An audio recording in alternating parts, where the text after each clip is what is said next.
welcome to the deep dive. We've got a truly intense one today. Oh, absolutely. We are covering some seriously polarizing territory. Yeah, and I want to speak directly to you, the listener, right off the bat. If you are someone who follows men's rights advocacy, or the red-pilled manosphere, or if you're just intensely curious about how our modern institutions might have been, well, captured by feminist and Marxist ideologies over the decades, this deep dive is specifically curated for you. It is. But before we get into the heavy stuff, please take a quick second right now to like and subscribe to the show. Yes, please do. It really helps us keep bringing you these unfiltered, massive deep dives on a regular basis. Because the text we are unpacking today demands a really careful, rigorous approach. Right. So our mission today is to completely map out this explosive 2025 ebook. It's titled Emotional Hostages, Men Trapped by Vampiric Borderline Crybaby Women Empowered by Female-Supremacist Family Law. That is a title that does not hold back. Not at all. The author is Conrad Riker. And look, if you want to read the full uncensored argument for yourself, you can go buy the ebook right now. It's on Amazon Kindle and Google Play Books. We always highly recommend checking out the source material directly. You need to see the data for yourself.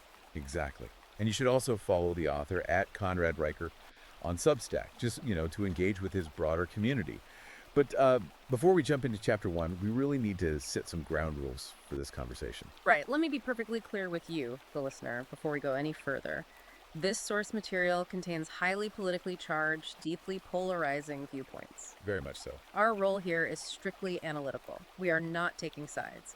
We are not endorsing Riker's viewpoints, his statistics, or sociological claims. We are just the messengers today. Exactly. Our mission is to impartially report on the content, to dissect his logical frameworks, and help you understand the specific worldview. Regardless of where you personally stand on the political spectrum, we're exploring this text as a cultural artifact. Fair enough. So let me give you the roadmap so you know exactly where we're headed. We're going to start with Riker's core concept, this thing he calls the maternal matrix, and how he claims emotion has basically been weaponized. Which is a huge psychological framework. Huge. Then we'll move into what he terms the emotional vampire economy and his breakdown of the gynocentric legal system.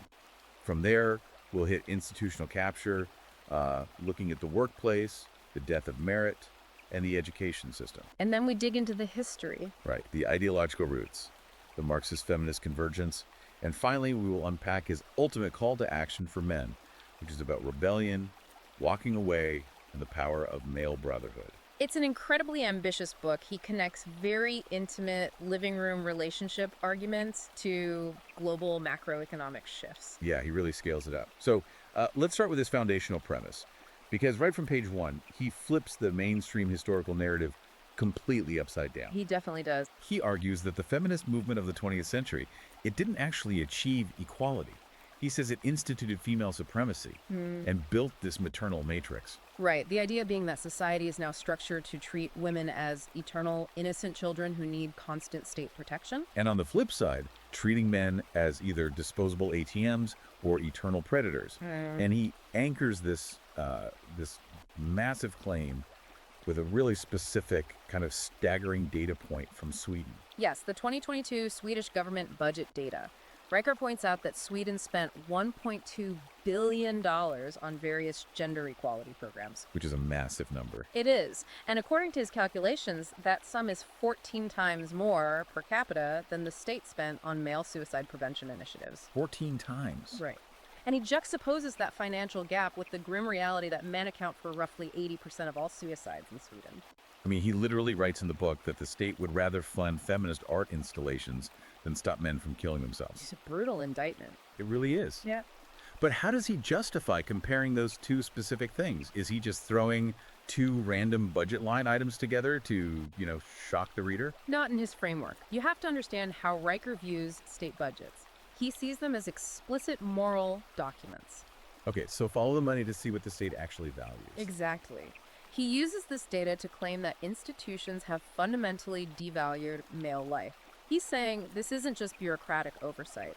It's a deliberate ideological choice driven by that maternal matrix. Meaning the state's empathy only flows in one direction. Right.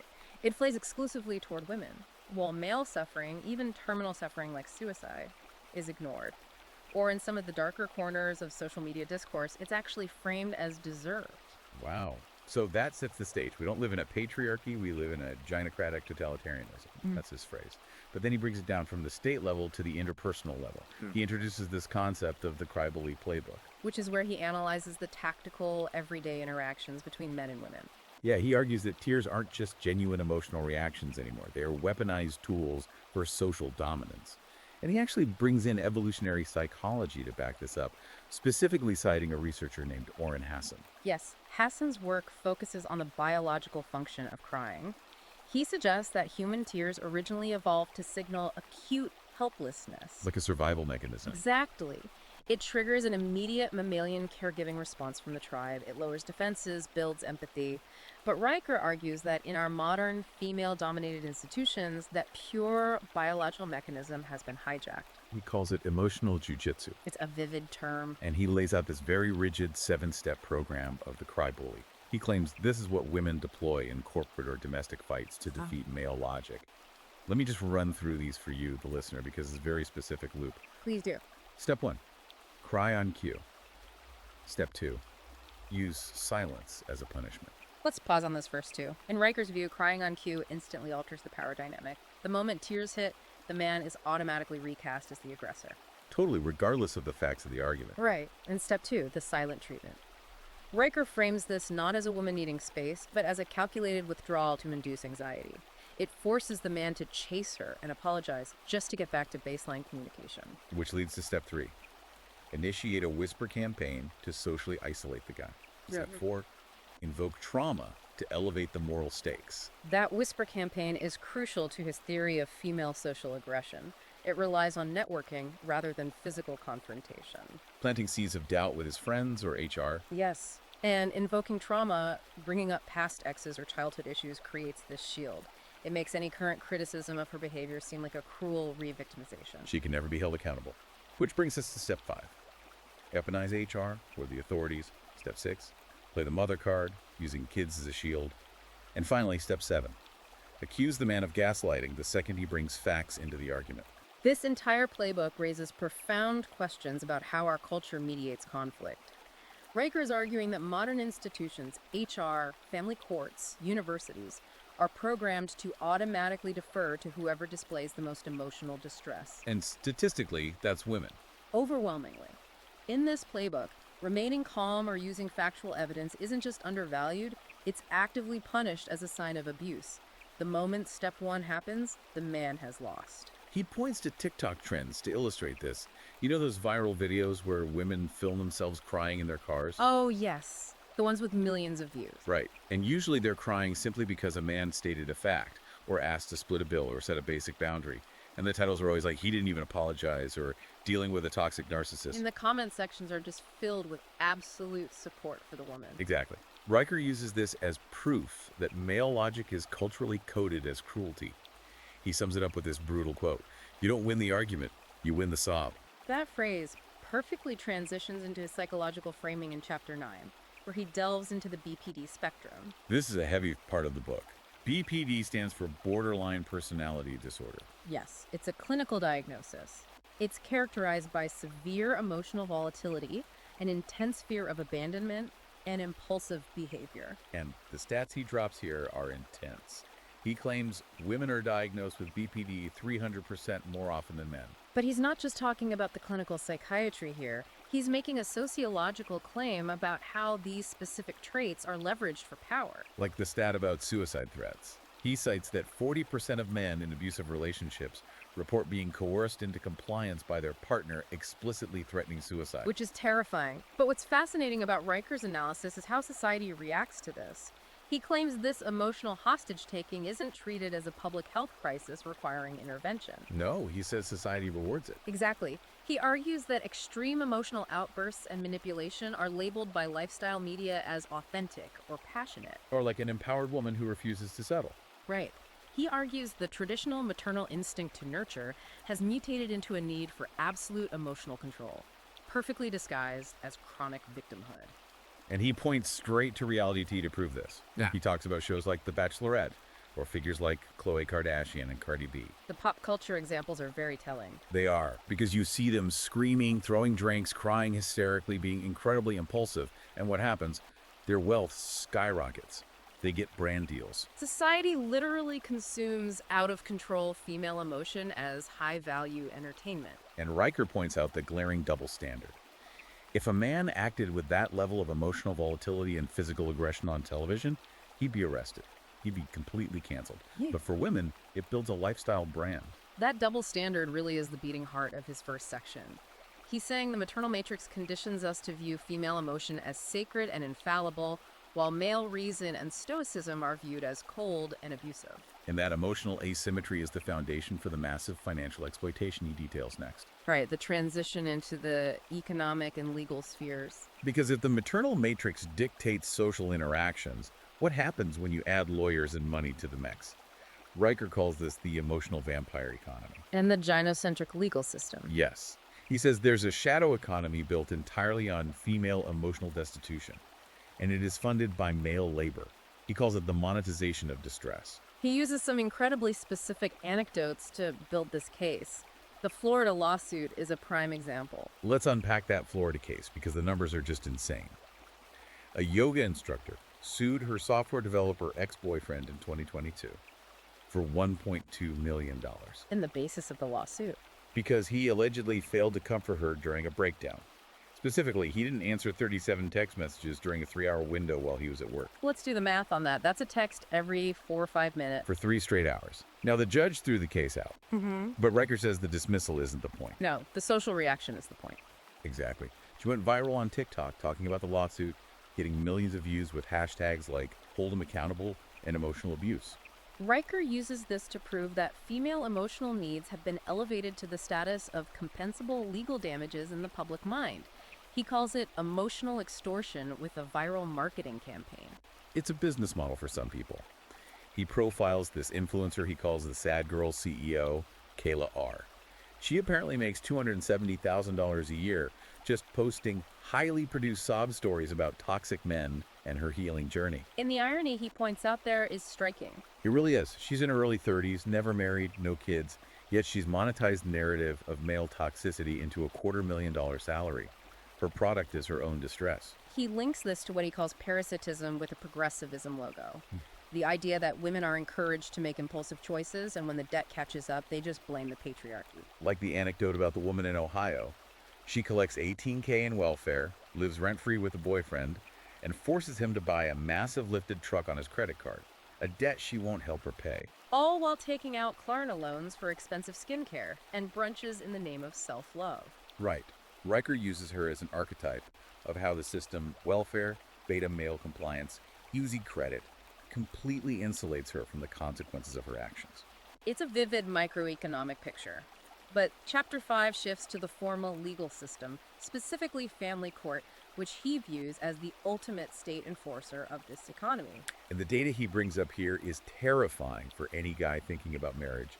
He cites a 2020 Canadian study on divorce mediation. This study is central to his argument about legal bias. It claims that men who remain stoic, logical, and calm during high conflict mediation actually lose their cases 63% more often than men who break down and match their partner's hysteria. Let's just sit with that. Remaining calm and logical, which are traditional virtues, actively harms you in the eyes of the court. It's wild. And he pairs that with 2021 UK data showing women who display emotional distress in court are 78% more likely to win full custody, regardless of their actual financial stability or parenting history. Riker views this through a behavioral economics lens. The system is fundamentally broken if calmness is punished and hysteria is rewarded with custody and financial assets. The state is literally subsidizing emotional instability. He calls it the gynocentric legal system, operating on the dogma of believe all women, replacing objective evidence with emotional theater. And the case studies he provides are like dystopian fiction. There's the Massachusetts judge who ordered a father to pay $1,200 a month in child support, but granted him 0 visitation rights. With no abuse proven. None. The mother just said she felt anxious around him. So this guy is forced, under threat of prison, to fund a child he is legally barred from seeing. Riker calls that taxation without representation, served with a side of state-mandated emotional torture. And then there's the Texas paternity fraud case. This blew my mind. A guy was ordered to pay $53,000 in back child support for a kid that DNA conclusively proved wasn't his. The mother had lied for years. Yeah. And when he took her to court to stop paying, the judge ruled against him, saying overturning the support would be emotionally and financially damaging to the mother.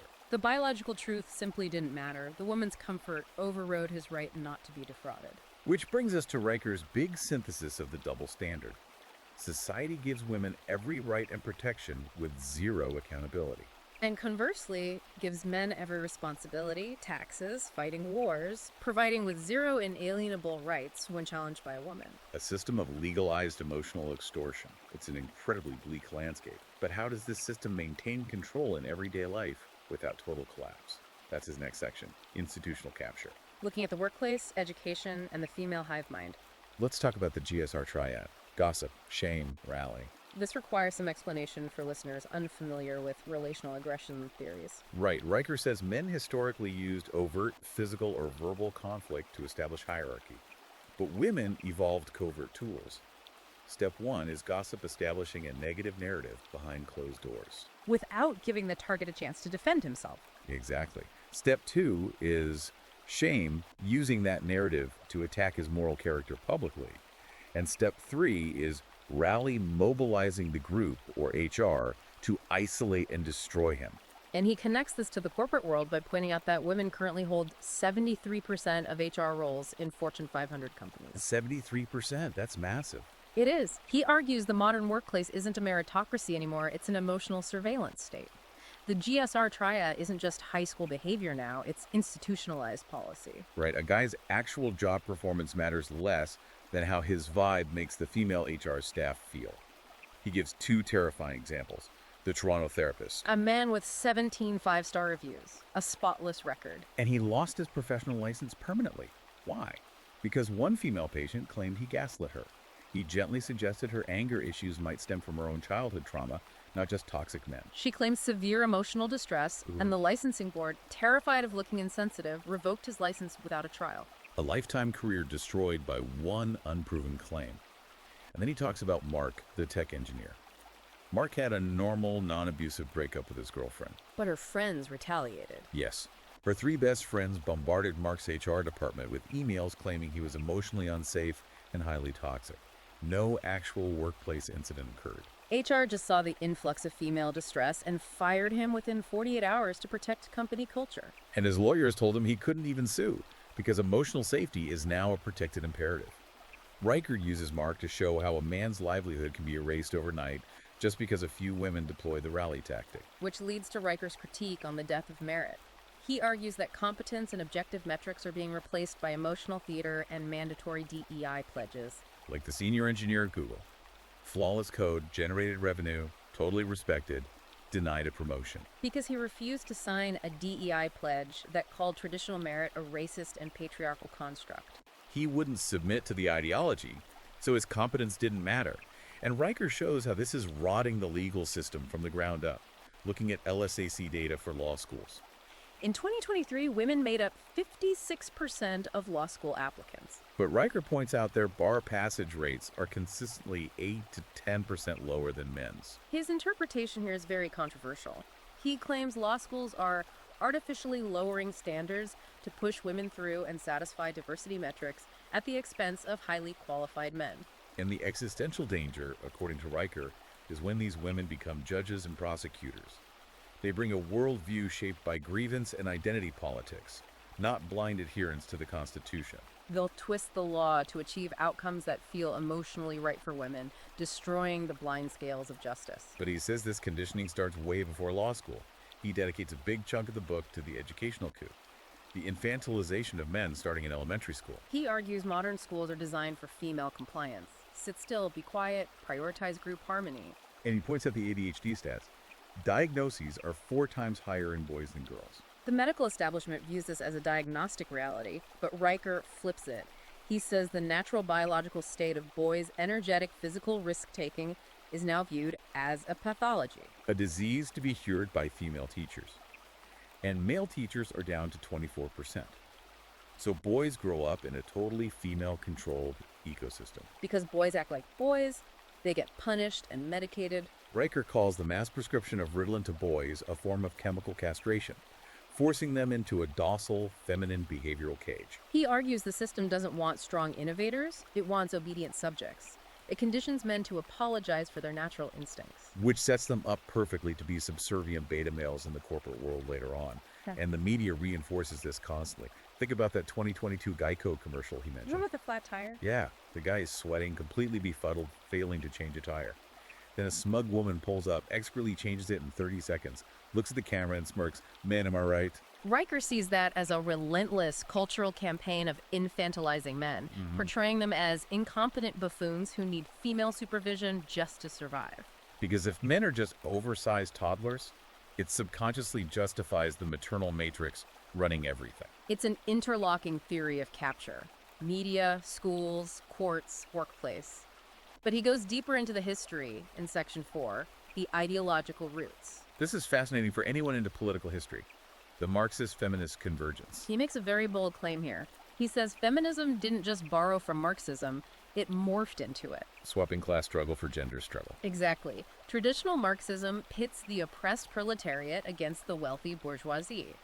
Riker argues that as economic Marxism failed in the West, feminism simply swapped the nouns. But all women are the oppressed proletariat, and all men, regardless of how poor they actually are the oppressive bourgeoisie. Just by virtue of being male, therefore the goal was never equality. The goal is a Marxist inversion of power. Seizing the cultural means of production. And he looks at university syllabi to prove this. 78% of U.S. gender studies programs use hardcore Marxist theorists as foundational texts. People like Foucault, Gramsci, Althusser. While only 9% of economics professors use them. By embedding this into gender studies, universities are explicitly teaching a rigid ideology of grievance. He brings up intersectionality here, arguing it's not a sociological observation, but a political weapon derived from critical race theory and the Frankfurt School. The fusion of Marx's economics and Freud's psychology, Riker calls it class struggle with pronouns. And he traces the practical start of this to Harvard in 1968. Right, the women of Radcliffe College demanding integration. But they didn't ask for blind, merit-based entrance exams. They demanded quotas. Reserve spots based purely on identity. Riker calls it Soviet-style affirmative action, the death blow to American meritocracy. And it leads to the absurd extremes we see today, like the 2023 course at UC Berkeley titled Decolonizing the Penis. Offered in the Gender and Women's Studies department. The syllabus allegedly teaches that male anatomy and masculine strength are white supremacist colonialist constructs. Riker uses that to show how a taxpayer-funded institution is officially criminalizing the fundamental biological reality of maleness. And dictates international policy, too. Look at Canada's 2022 Feminist International Assistance Policy. They tied hundreds of millions in foreign aid to gender equality. The Uganda example is particularly harrowing. Yeah, Canadian-funded NGOs went to Uganda, but instead of building infrastructure, they trained activists to use terms like toxic masculinity to undermine local male leaders. Riker calls it ideological extortion, threatening to withhold agricultural aid and water unless the host country psychologically castrates its men. It's so deeply embedded, it's basically a theology now, which brings up his concept of the new religion, the religion of femininity. As traditional Judeo-Christian structures decline, a fanatical spiritual movement is rising that deifies the feminine. The stats are wild. 68% of women in New Age spirituality identify their higher power with Gaia or the Mother, completely rejecting a male deity. Riker argues men are being systematically exiled from the spiritual realm. This goddess cult weaponizes vulnerability and elevates chronic victimhood to a state of divine power. The more oppressed you are, the closer you are to godliness. And legacy institutions are bending the knee. Union Theological Seminary offering courses on reimagining God as mother. Framing God the Father as patriarchal violence. And the British Humanist Association declaring menstrual rights as sacred sacraments. Riker calls it totalitarianism with yoga mats. If a man questions the astrology-obsessed culture, he's a moral heretic who must be socially destroyed. And the primary weapon of this religion is controlling vocabulary. The language war. Orwellian concept. Yeah. Control the words, control reality. Like Harvard's 2022 pronoun pledge, requiring faculty to put pronouns in their email signatures. Riker sees it as a mandatory loyalty oath to the Marxist feminist regime. Forcing a biology professor to publicly submit to subjective gender ideology. And the ultimate weaponized word, gaslighting. Used 1.2 million times on Twitter in 2023. Stripped of its clinical meaning, it's now just a verbal weapon to shut down male logic. The linguistic trap is perfect. If a man uses reason, he's gaslighting. If he raises his voice, he's aggressive. If he walks away, he's abandoning her. Tone policing. The rules dictate that male logic is inherently oppressive. The game is rigged. So if every institution is rigged against men, what is the logical outcome? This is Section 5, the rebellion. Right. What do men actually do? They don't protest, they just walk away. The male exodus. Riker views this not as laziness, but as a deeply rational, calculated disengagement. If the system criminalizes your nature and rewards female manipulation with your money, the only winning move is not to play. He points to Japan's herbivore men. Millions of young men refusing to date or marry. Resulting in a plunging birth rate of 1.26, threatening total economic collapse. Women complain about a lack of good men, but refuse to acknowledge that decades of demonizing them drove them into the Mounties and the metaverse. And it's happening in the West, too. The 2023 Pew study, 68% of unmarried men under 30 have absolutely no desire to ever get married. Citing fears of divorce rape, ruinous alimony, and family court bias. They view marriage as a rigged legal trap, so they opt out. But this creates a vacuum, leading to the red pill pipeline. Riker analyzes figures like Andrew Tate. He argues the Matrix banned Tate not for hate speech, but because he effectively exposed female hypergamy and systemic exploitation. And despite the bans, Tate commands an army of 12 million followers. You can't ban an idea. He also points to Jordan Peterson. 5 million copies of 12 Rules for Life sold because young men were starving for structure and order. Telling them to build competence instead of apologizing for existing. Which leads to Riker's ultimate solution.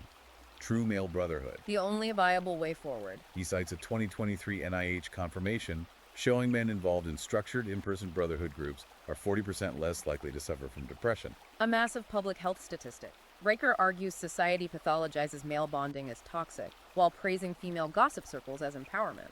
But true brotherhood demands brutal honesty and physical accountability, free from the tone policing of female-dominated spaces. His final call to arms is unapologetic. Stop complying with humiliating HR mandates. Reject the guilt game. Audit your life, walk away from draining relationships, and build underground truth networks. His final sentence is a battle cry. The only ones who can save the patient are men who absolutely refuse to apologize for being male. It is a deeply controversial, aggressive conclusion to a massive deconstruction of modern gender dynamics and institutional power.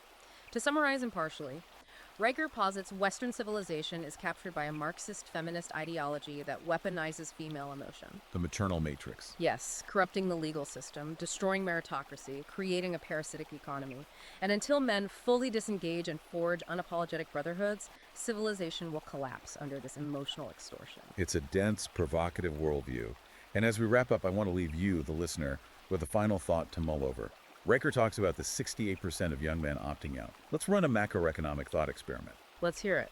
Our entire traditional societal structure relies on the taxable income of men driving themselves to the absolute brink in 60-hour corporate jobs to provide for families and pay the alimony that funds the consumer economy. Right. What happens to the macroeconomic grid if 60 or 70% of men take Riker's advice? They live off-grid, minimalist lives in structured brotherhoods. They stop buying massive houses, stop paying into family courts, stop buying diamond rings. They refuse to play the game. Exactly. It's not just a culture war on Twitter at that point. It is a total catastrophic economic reset. The tax base, the real estate market, the consumer economy would fundamentally fracture overnight. It is a terrifying power that men hold, simply by choosing to do nothing. A very sobering, realistic implication to consider as we watch these demographic trends unfold. Absolutely.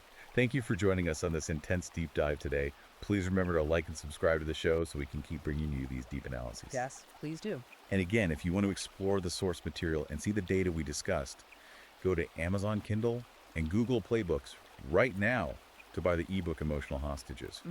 And definitely follow the author at Conrad Riker on his Substack, Twitter, and YouTube to join the conversation. And as a final note, we want to reiterate that our exploration today was an impartial, analytical breakdown. Our goal was to help you deeply understand the text and his worldview without endorsing the claims or taking a political side.